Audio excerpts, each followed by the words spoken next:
പലരും ഇട്ടേച്ചുപോയി. എനിക്കങ്ങനെ തോന്നിയില്ല. ഞാൻ ആദ്യമേ പറഞ്ഞിരുന്നു വണ്ടിക്കുള്ളിൽ അവനുണ്ടെന്ന്.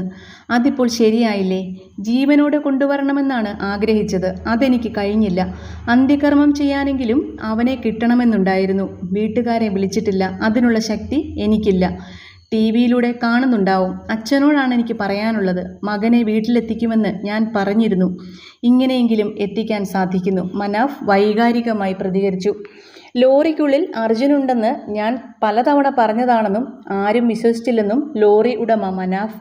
അർജുനെ ഗംഗാവലിപ്പുഴയ്ക്ക് വിട്ടു നൽകാൻ ഉദ്ദേശിച്ചിട്ടില്ലെന്നും തിരിച്ച് എത്തിക്കുമെന്നും അമ്മയ്ക്ക് കൊടുത്ത വാക്ക് താൻ പാലിക്കുകയാണെന്നും മനാഫ് പറഞ്ഞു.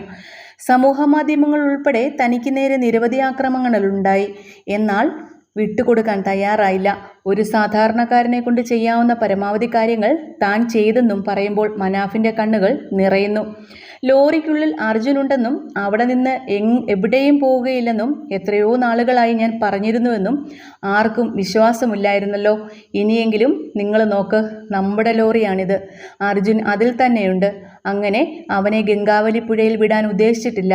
അർജുനെ അവിടെ തിരിച്ചെത്തിക്കുമെന്ന് അമ്മയ്ക്ക് കൊടുത്ത വാക്കാണ് ഞാൻ പാലിക്കുന്നത്. ഒരു സാധാരണക്കാരനെ കൊണ്ട് ചെയ്യാവുന്ന പരമാവധി കാര്യങ്ങളല്ലേ ഞാൻ ചെയ്യുന്നത്. കാണാതായി 71-ാം നാളിലാണ് അർജുൻ ഓടിച്ച ലോറി ബുധനാഴ്ച ഗംഗാവലിപ്പുഴയിൽ കണ്ടെത്തിയത്. ക്യാബിനിൽ കണ്ടെത്തിയ മൃതദേഹം അർജുൻ്റേത് തന്നെയെന്ന് സ്ഥിരീകരിക്കാൻ DNA പരിശോധന നടത്തും. നേരത്തെ അർജുൻ്റെ സഹോദരിൽ നിന്ന് DNA സാമ്പിൾ ശേഖരിച്ചിരുന്നു. തിരച്ചിലിൻ്റെ 3-ാം ഘട്ടത്തിലാണ് ലോറി കണ്ടെത്തിയത്. ഗോവയിൽ നിന്ന് ട്രെഡ്ജർ എത്തിച്ച് നടത്തിയ തിരച്ചിലിൽ മണ്ണ് മാറ്റിയാണ് ലോറിയുടെ ക്യാബിൻ ഉൾപ്പെട്ട ഭാഗം കണ്ടെത്തിയത്. റിട്ടയർ മേജർ ജനറൽ ഇന്ദ്രപാലൻ അടയാളപ്പെടുത്തിയ മേഖലയിലാണ് ബുധനാഴ്ച തെരച്ചിൽ നടത്തിയത്. ഐബോർഡ് പരിശോധനയിൽ GPS സംവിധാനം ഉപയോഗിച്ച് തിട്ടപ്പെടുത്തിയ ഭാഗമാണിത്. മുങ്ങൽ വിദഗ്ധർ പുഴയിലിറങ്ങി ക്രെയിനിൽ ബന്ധിപ്പിച്ച് ലോറി മുകളിലേക്ക് ഉയർത്തുകയായിരുന്നു. നേരത്തെ മുങ്ങൽ വിദഗ്ധരും നേവിയും ഉൾപ്പെടെ തെരച്ചിലിനെത്തിയിരുന്നെങ്കിലും ലോറി കണ്ടെത്താൻ കഴിഞ്ഞിരുന്നില്ല. ലോറി കണ്ടെത്തിയതോടെ എല്ലാവർക്കുമുള്ള ഉത്തരം ഇതോടെ ലഭിച്ചെന്ന് അർജുൻ്റെ സഹോദരി ഭർത്താവ് ജിതിൻ പറഞ്ഞു. അർജുന് വേണ്ടിയുള്ള തെരച്ചിൽ തുടങ്ങിയത് മുതൽ ജിതിൻ ഷിരൂരിലുണ്ട്. അർജുൻ തിരിച്ചു വരില്ലെന്ന് ഉറപ്പായിരുന്നു.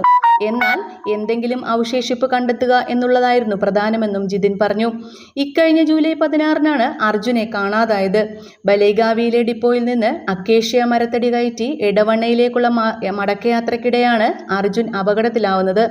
ഷിരൂരിലെ മണ്ണിടിച്ചിൽ സമയത്ത് അർജുൻ അവിടെ ഉണ്ടായിരുന്നോ എന്ന കാര്യത്തിൽ തുടക്കത്തിൽ വ്യക്തതയുണ്ടായിരുന്നില്ല. എന്നാൽ മണ്ണിടിച്ചിലുണ്ടായ പ്രദേശത്തെത്തിയപ്പോൾ അർജുൻ വിളിച്ച ഫോൺ കോൾ ഉൾപ്പെടെ പിന്നീട് ഇതിനുള്ള സാധ്യത തെളിയുകയായിരുന്നു. തുടക്കത്തിൽ ദേശീയപാതയോട് ചേർന്ന ഭാഗങ്ങളിൽ നടത്തിയ തെരച്ചിലിൽ ലോറി കണ്ടെത്താനാകാതെ വന്നതോടെയാണ് ഗംഗാവലി നദി കേന്ദ്രീകരിച്ച് ദൗത്യം തുടർന്നത്.